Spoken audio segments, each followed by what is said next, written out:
Hello and welcome to Joy in Our Town. I'm Sherry Duckworth. Joining me today is Mr. Todd Fields, President and CEO for Second Saturday. Thank you for being with us today, Todd. Thanks for having me. Tell us about Second Saturday. What do you all do for the community?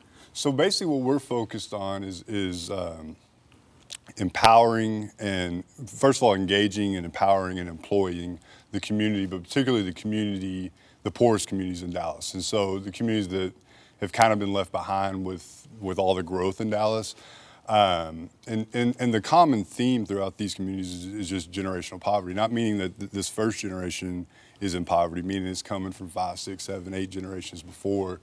And so we're focused on engaging with those folks, loving those folks in a biblical way, and really partnering with the community to figure out solutions, whether that be employment, whether that be neighborhood improvement, revitalization, so many different aspects, but really our key focus is partnering with the community, not just coming in and doing what our ideas are. It's really having the relationship with the community. So, how important is that to really build that relationship first? It's essential. I mean, the thing about it is particularly, so our key focus areas right now are West and South Dallas. West and South Dallas are used to seeing folks come down kind of one time, right? So it's the, for lack of a better term, it's the proverbial check the box, right? Sure. I came, I volunteered to put it on Facebook. Yeah. We want to see a little bit about this before we continue talking. Yeah, so if we can watch some of that and then come back. Yeah, for sure. Take a look. It's just a wonderful thing to see good people coming into a neighborhood that was once bad. Now it's beautiful. People are just as much need in Dallas as they are in third world countries. And God gifts us all with different talents, whether that be communicating with people, just loving on people, coming down here using your handyman skills, financially. There's so many ways that you can get involved and serve Dallas right here. All the volunteers, I like to thank them too for their time and their unconditional love that they pour on the homeowners and the elderly around here. They've worked on my home materially, but through them, God has worked on my heart spiritually. The most beautiful, fruitful thing that I have learned is how to read the Bible, apply things that I read into my life and really mean it. And for a long time, we was walking blind, now we can see. And it has been a great blessing to me. I believe I've received something from each person that I've talked to when they come and visit my home. I just challenge you to go once, and God will touch your heart and your mind to give of all that you have, not just your talent, but your resources and a love gift or whatever they need. The Second Saturday organization, they empowered me and gave me that ultimate feeling that I needed, which was I needed that God presence, that presence of the Lord and our mission down here as people, what we supposed to do. I'd like to say thanks to the Second Saturday organization for everything they have done and the time they have invested in me and the other guys that's coming through. Second Saturday and all the people who have come out, words can't really express, but I just say with all my heart, I thank God for each and every one of them coming out, giving of themselves, sacrificing their Saturdays, their resources and whatever their talents and their gifts to make my home a better place. That is major work that we're seeing happening in this video. I mean, they're really getting in there and making physical changes, but then you hear too the changes that are happening in people's hearts and their mindset as well, which is super powerful. I think there is a thought in society where people think, oh, they're choosing poverty. Why do they choose this lifestyle? But explain to us why that's not necessarily the case.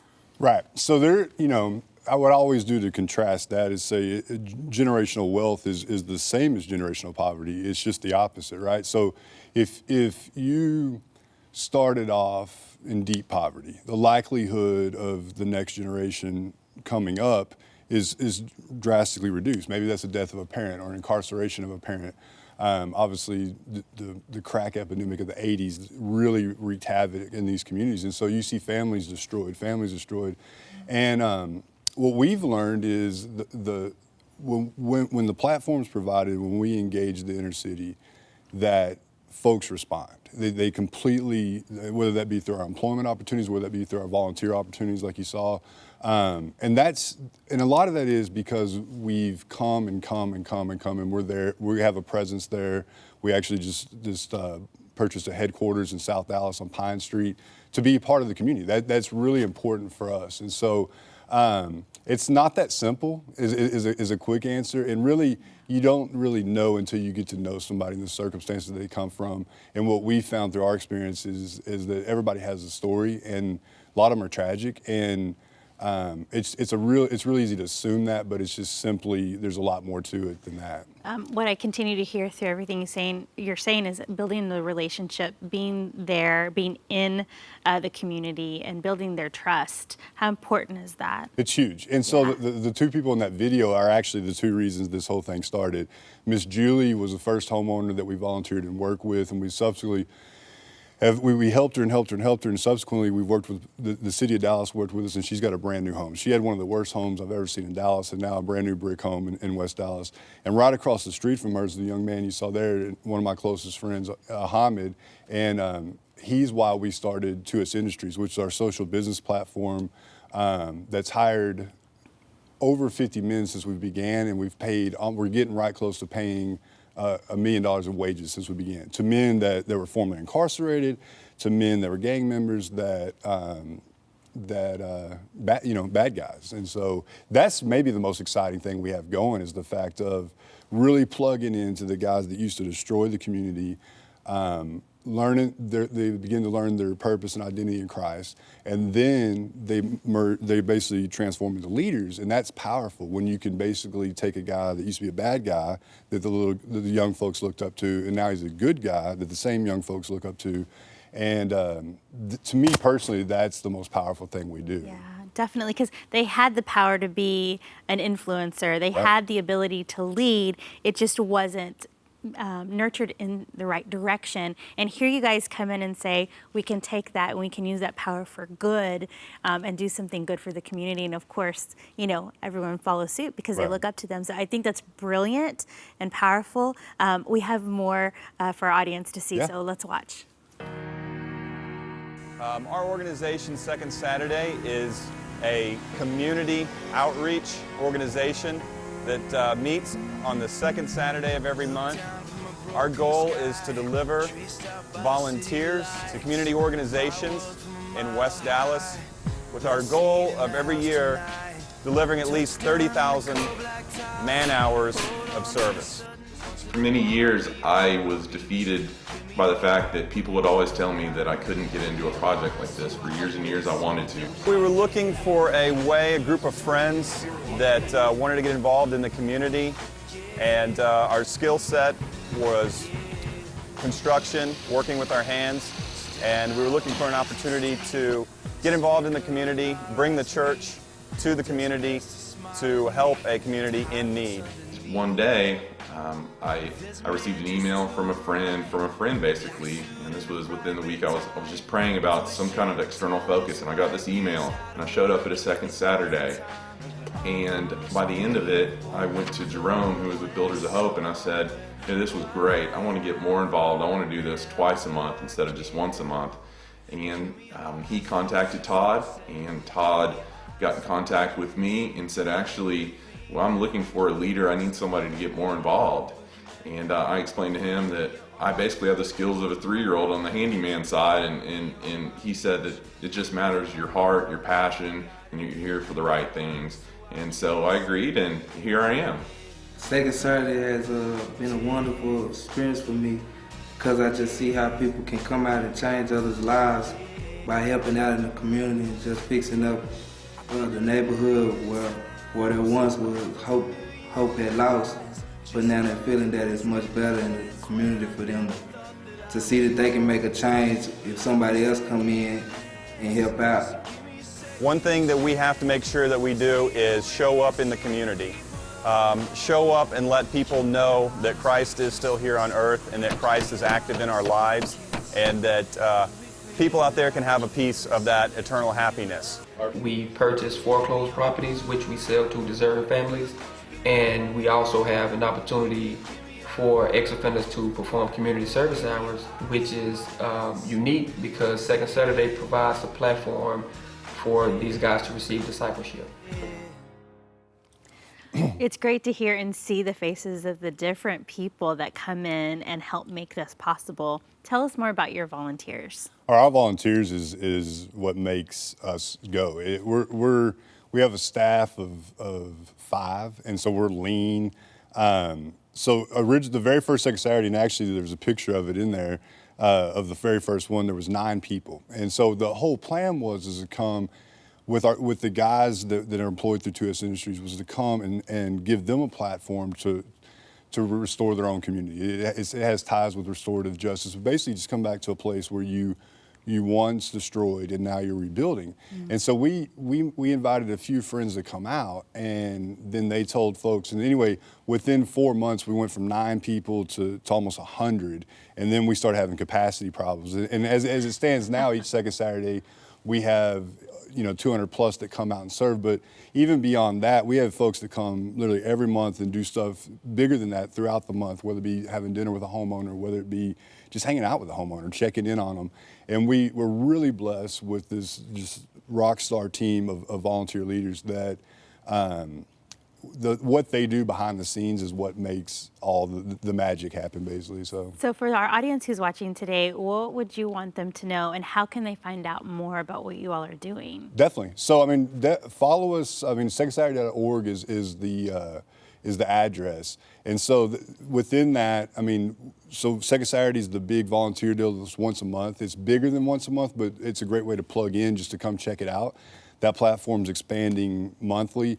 And you also will learn about 2S Industries. And 2S Industries is our social business platform that's intentionally designed to go hire guys that nobody else will hire. And so this is guys with tattoos on their face, guys with the 7th grade education, guys that have adult charges at 16 or 17 years old, folks that society is really scared of. And we've engaged them in a way, and as we started working with the guys early on, other guys came, and we're known throughout our name's good in the inner city because of exactly what you said with the relationships. I always say is we come out and we fix up somebody's house, or with the guys, we build a new house, but we didn't get to know anybody. You didn't get to know the guys. You didn't get to know the homeowner. We failed, no matter how beautiful the house is. And so that really is the heart behind, you look at just the spread of the gospel. It was through relationships. It really wasn't, infomercials or seminars. It was one person talking to another, and then that person doing the same thing, basically. Awesome. Yes, it's building that relationship, and we're so glad that you're in the community doing that. So thank you to Second Saturday for what you're doing and making a difference. And thank you all for watching us today at Joy in Our Town. I'm a single mother, and I was the main one working, so I never thought that I could go back to school,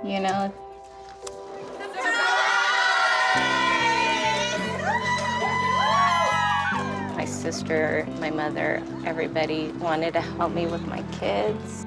I could not have gotten my diploma without my family. Find free adult education classes near you at finishyourdiploma.org. Hello, welcome to Joy in Our Town. I'm Sherry Duckworth. Joining me today is Miss Emily Dock. She is the Executive Director for Hope Mansion. Thank you so much for being with us, Emily. Thank you so much for having me. Hope Mansion is such a wonderful ministry, and I can't wait to talk more about it. But before we do, we have a little something to watch. Take a look.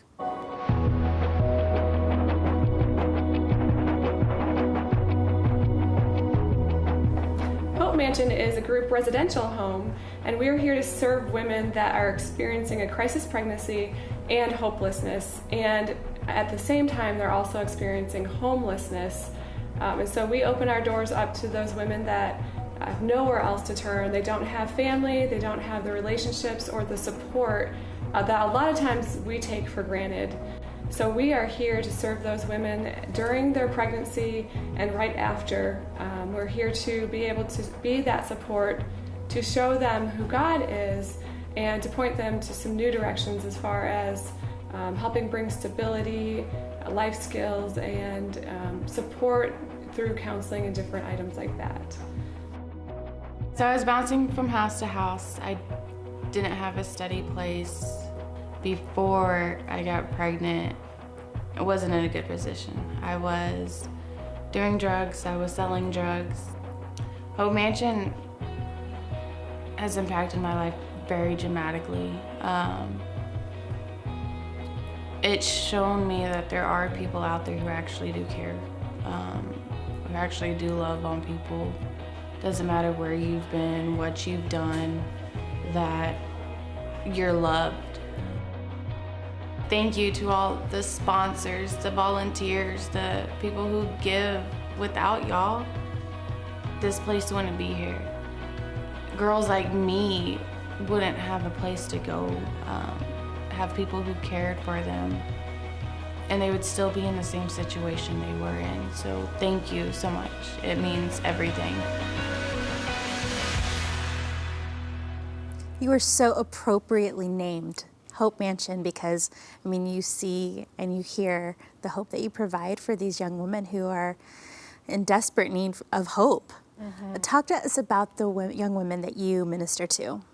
Well, even just seeing that video of our former resident, Savannah, was bringing tears to my eyes because the women that we serve don't have that support a lot of times, and it's difficult because they don't have a place to turn. So Hope Mansion really does exist for a support system, not just a bed, not just food and clothing, but a place where they can find that hope and that support and really feel God's love, possibly for the first time.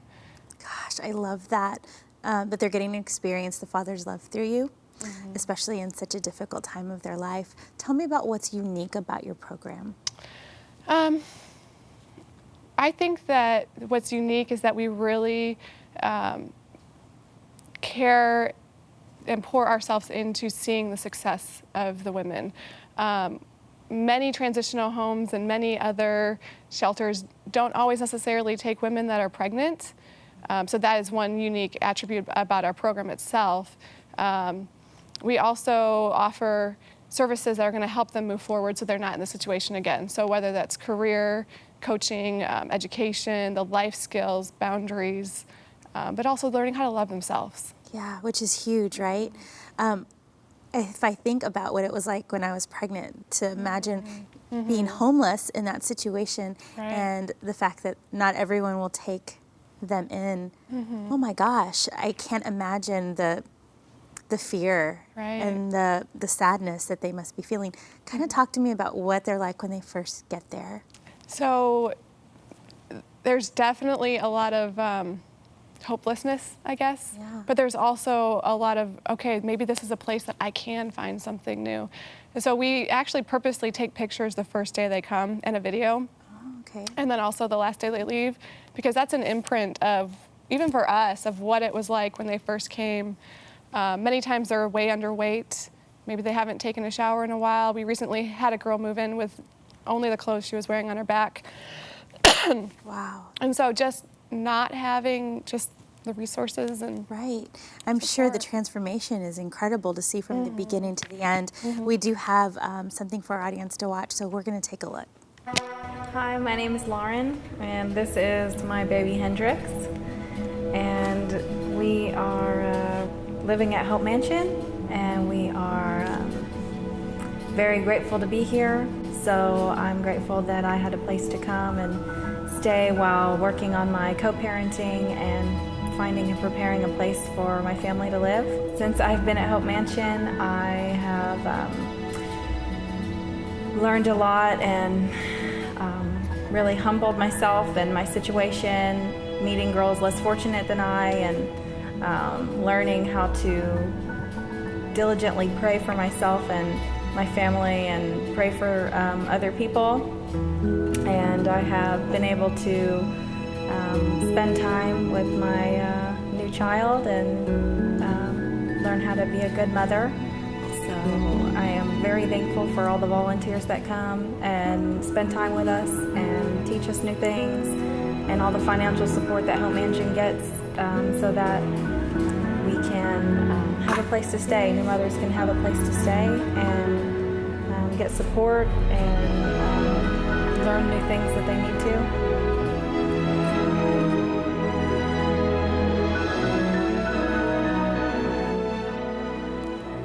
It's so sweet to hear the stories.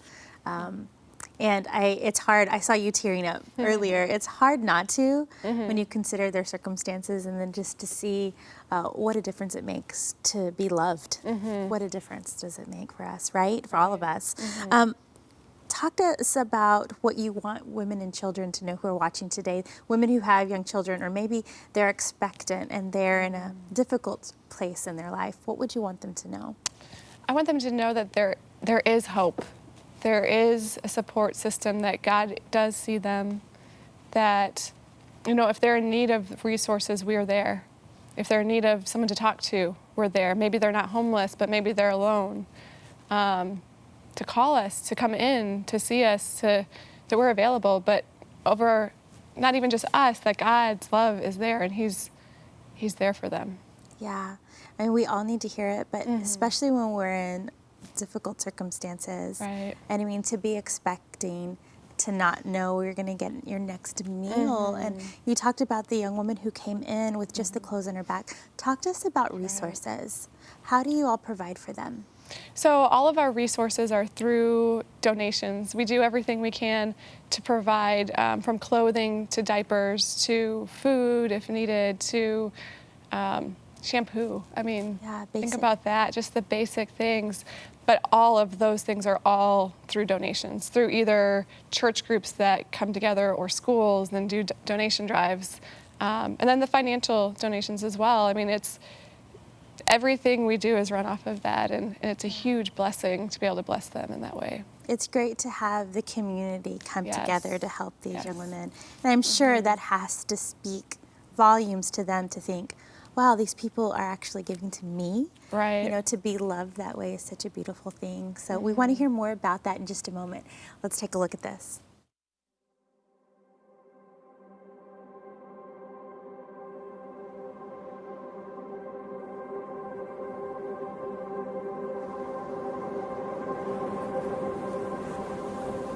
My family didn't want to deal with me. They didn't want to have any support of me and the baby, you know. I would try to reach out to them and, can you give me a place to stay? They didn't want to do that. They had their own life.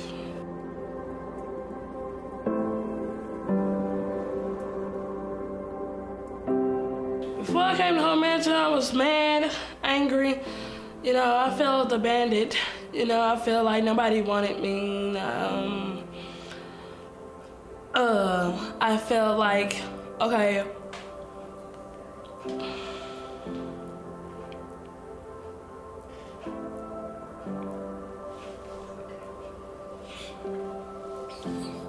I felt like, why am I even here? I felt like, should I even have my child? You know, can I do this? I kind of had a lot of doubts, you know. I wasn't really for sure if God was real.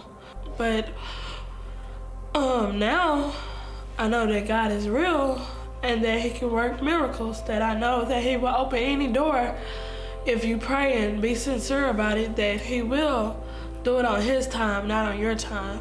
You know, a lot of things have changed for me, from having my own place to having a job, being in my job for almost a year, you know. So a lot of things have changed that I thought would never change.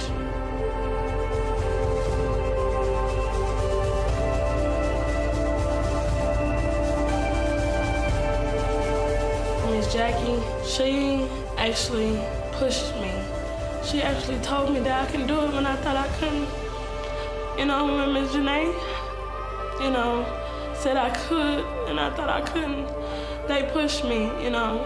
They wanted me to do better. They pushed the women to do better, to want to them to have a better life, to want to see them do good for them and their baby.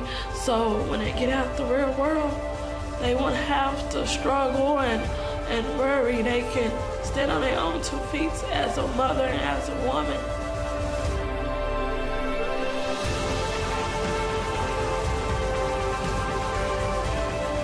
I've been in my job for a year, and I've been in my apartment for a year. Without y'all, I wouldn't have nothing without the donors, and I thank you for supporting me.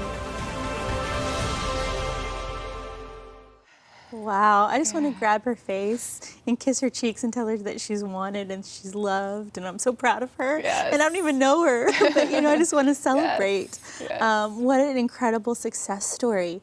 Talk to us about your goals and how you measure them at Hope Mansion, and kind of when they come in, like when you tell them the expectations, what does that look like for them? Yeah, so we take each case by case, right? Because every person's different, their needs are different, where they're coming from is different. And so we sit down with each girl even prior to them coming in when they're still making a decision if this is a good place or if it's a good opportunity for them. And so we walk through just their situation.